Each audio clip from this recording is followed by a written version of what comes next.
Hello everyone, আমার সকল প্রিয় ছাত্রছাত্রীদের আমার অনেক আন্তরিক শুভেচ্ছা অভিনন্দন। তোমরা সবাই ভালো আছো? আজকে আমরা নিউট্রিশনের একটি পরীক্ষা হয়েছিল, সেই পরীক্ষার প্রশ্নটা খুবই স্ট্যান্ডার্ডের একটি প্রশ্ন হয়েছিল। সাদি রাজেন্দ্র নারায়ণ হাই স্কুলে এই পরীক্ষাটি হয় ক্লাস 11-এর ফার্স্ট সেমিস্টারে। তো এই প্রশ্নটি খুবই আমার ভালো লেগেছে। এই প্রশ্নের প্রতিটি প্রশ্ন কিন্তু শুধু নিউট্রিশন সাবজেক্টের ছেলে মেয়েদের জন্য নয়, এটা বায়োলজি যারা পড়াশোনা করে জীববিদ্যা তাদের জন্য খুবই উপযোগী হবে, কারণ এখানে যতগুলি প্রশ্ন করা হয়েছে সবগুলো বায়োলজির সাথে খুবই রিলেটেড রয়েছে। এমনকি ফিউচারে তাদের নিট, এএনএম, জিএনএম বা তাদের যে যত ধরনের পরীক্ষা হয় সেখানে বায়োলজি রিলেটেড বা জীববিদ্যা রিলেটেড যে সকল প্রশ্নগুলো আসে সেখানে এই প্রশ্নগুলো খুবই গুরুত্বপূর্ণ ভূমিকা পালন করে। চলো আমরা এই প্রশ্নগুলো একটু আলোচনা করে নিই, বা কি সঠিক উত্তর হবে সেটা আমরা দেখে নিই। প্রতিটি প্রশ্ন 1 নাম্বার করে এমসিকিউ টাইপ প্রশ্ন রয়েছে, 35 মার্কস। ঠিক আছে, প্রথম প্রশ্নটি রয়েছে, কোন রোগ প্রতিরোধে রেটিনল অংশগ্রহণ করে? কোন রোগ প্রতিরোধে রেটিনল অংশগ্রহণ করে? তো উত্তর কি হবে? এখানে উত্তর হবে কেরাটোম্যালেশিয়া এবং রাতকানা। এই দুটি রোগে রেটিনল অর্থাৎ ভিটামিন এর রাসায়নিক নেম হচ্ছে রেটিনল, সেটি অংশগ্রহণ করে। নেক্সট আমরা দেখব, খাদ্যে এক বা একাধিক ড্যাশ না থাকলে অথবা বেশি থাকলে পুষ্টি ত্রুটিপূর্ণ হয়। এই ত্রুটিপূর্ণ পুষ্টিকে ড্যাশ বলে। কি বলে হবে এখানে? উপাদান। খাদ্যে এক বা একাধিক উপাদান না থাকলে, বেশি থাকলে ওই ত্রুটিপূর্ণ পুষ্টি হয়, ওটিকে কি বলা হবে? অসম পুষ্টি। অর্থাৎ কোশ্চেন নাম্বার 1 এর উপাদান এবং অসম পুষ্টি যে 2, সেটাই হবে এখানে রাইট আনসার। কোন ভিটামিনের অভাবে স্কারভি রোগ হয়? কোন ভিটামিনের অভাবে ঘটে না?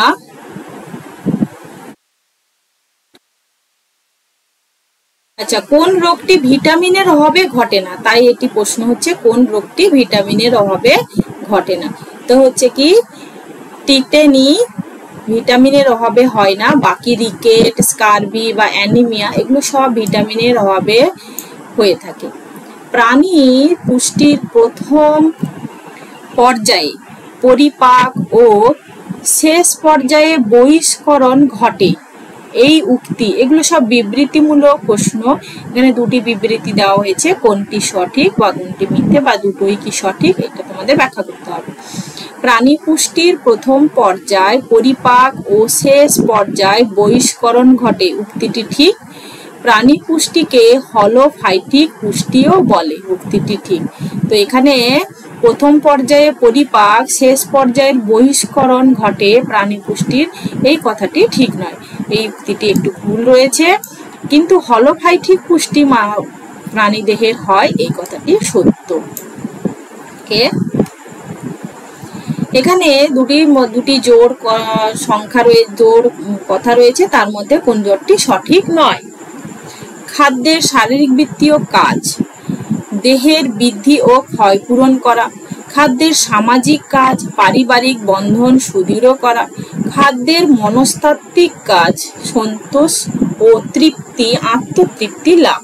খাদ্যের শারীরিক বৃত্তীয় কাজ আবার সুস্বাদু খাদ্য উৎপাদন করা। না, এটি একটি সম্পূর্ণ ভুল কথা। শারীরিক বৃত্তীয় কাজে কখনো সুস্বাদু খাদ্য উৎপাদন হয় না। নিচে কোন খাদ্য উপাদানের জোটটি রোগ সংক্রমণের বিরুদ্ধে প্রতিরোধ ক্ষমতা গড়ে তোলে? তো আমরা খাদ্যের উপাদানগুলো আমরা জানি, প্রোটিন, ভিটামিন। প্রাথমিক যে খাদ্য উপাদান প্রোটিন, শর্করা আর ফ্যাট বা স্নেহ পদার্থ, সেগুলি হচ্ছে দেহ পরিপোষক খাদ্য, আর দেহ সংরক্ষক খাদ্য হচ্ছে দুটো থাকে, ভিটামিন এবং খনিজ লবণ। কার্বোহাইড্রেটের কাজ হলো দেহের স্বাভাবিক বৃদ্ধিতে সাহায্য করা, দেহের ক্ষয় নিবারণে সাহায্য করা, কর্মশক্তি বজায় রাখতে সাহায্য করা। তো এখানে সব কাজই কার্বোহাইড্রেট করে, তাই এখানে সবগুলোই ঠিক হবে। মনোস্যাকারাইডগুলি কোন বন্ড দ্বারা যুক্ত হয়ে পলিমার গঠন করে? মনোস্যাকারাইড হচ্ছে, আমরা কোথায় দেখেছি, মনোস্যাকারাইড হচ্ছে লিপিডের যে উপাদানগুলো থাকে তার মধ্যে কার্বন সংখ্যার উপর নির্ভর করে ভাগকরণ করা হয়েছে। Monosaccharide, disaccharide, oligosaccharide.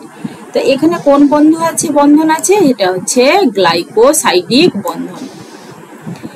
নেক্সট প্রশ্ন দেখো, একজন ব্যক্তির বিএমআই এর মান খুব কম থাকায় দ্রুত ওজন বৃদ্ধির জন্য বেশি পরিমাণে চর্বি, মাখন, ঘি জাতীয় খাদ্য গ্রহণ শুরু করলো।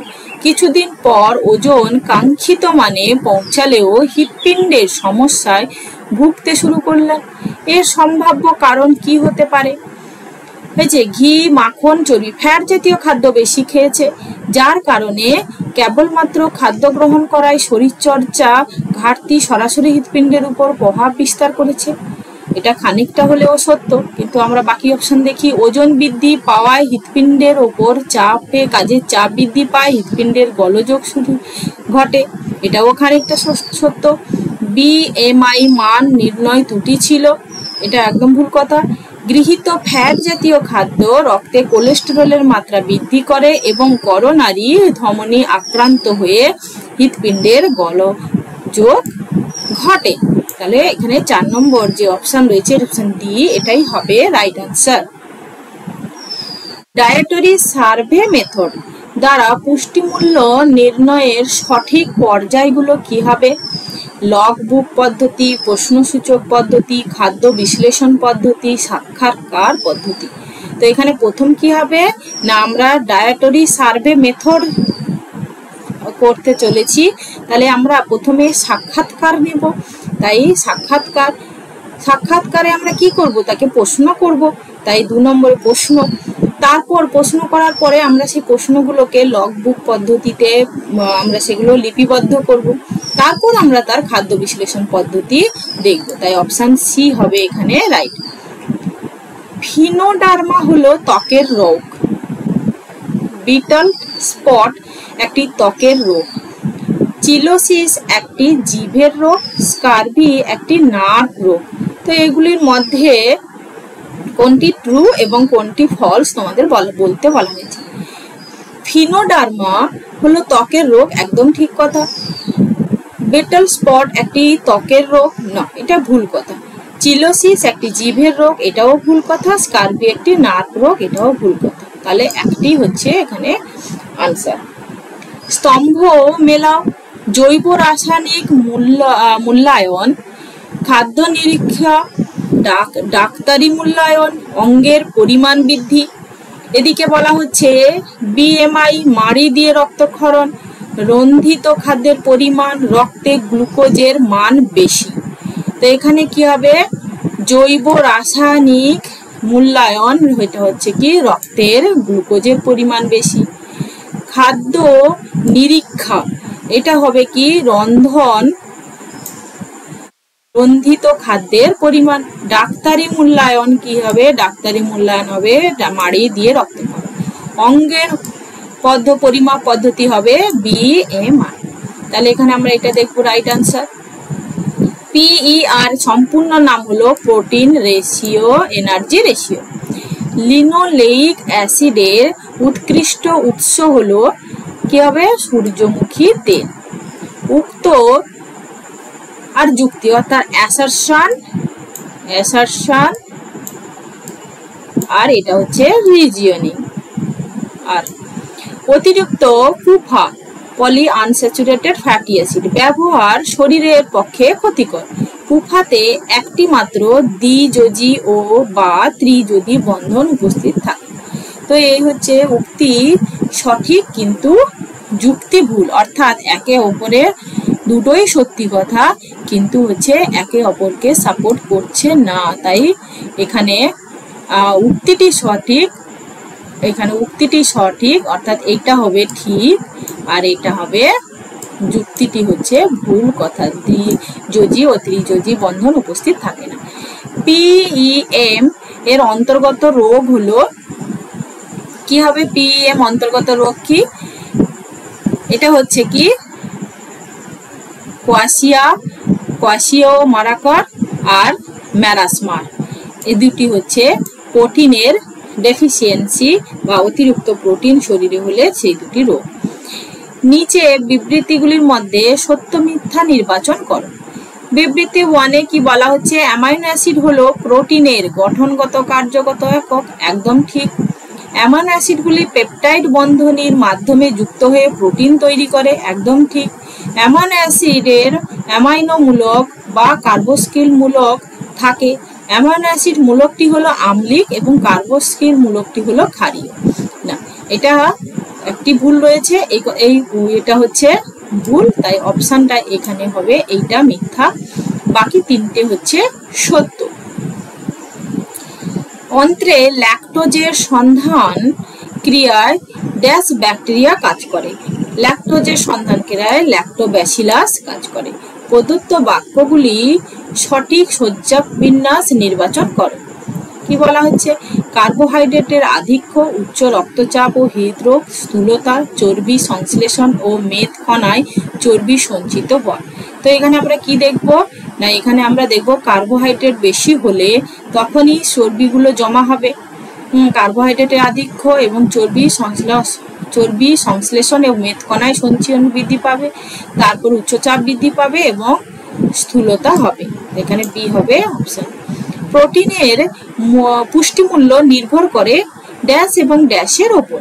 কিসের উপর নির্ভর করে? প্রোটিনের পুষ্টিমূল্য জৈব মূল্য এবং সহজ পাচ্যতার উপর নির্ভর করে। প্রোটিনের আধিক্যজনিত সমস্যার ফলাফল কি হবে? এখানে আধিক্য বেশি হলে সমস্যা দেখা যাবে যে গাঁটে ব্যথা, ড্যাশ, লিভারের সমস্যা, আর একটা হচ্ছে অন্ত্রের সমস্যা। লাইপোপ্রোটিনের প্রস্থেটিক গ্রুপ হলো নিউক্লিক অ্যাসিড। ত্বকের নিচে ড্যাশ কলায় ফ্যাট সঞ্চিত থাকে, সেটা হচ্ছে কি অ্যাডিপোজ কলায়। সুক্রোজ একটি দ্বিশর্করা। সুক্রোজ হচ্ছে কি একটি দ্বিশর্করা। নিচে কোনটি monosaccharide fatty acid? Oleic acid হলো মনোস্যাকারাইড ফ্যাটি অ্যাসিড। যুক্তি আবার অ্যাসারশন এবং রিজনিং। অধিক বনস্পতি গ্রহণে কোলেস্টেরল বৃদ্ধি আশঙ্কা থাকে।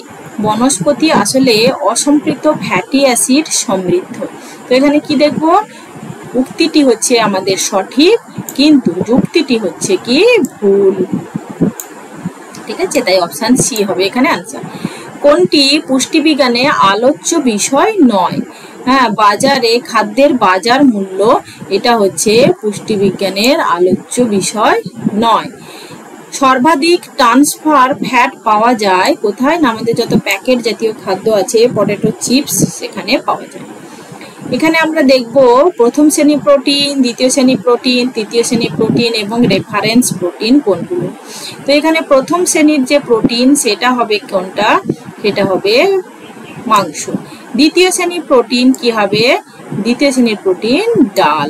তৃতীয় শ্রেণীর প্রোটিন কোনটা? তৃতীয় শ্রেণীর প্রোটিন হচ্ছে জিলাটিন।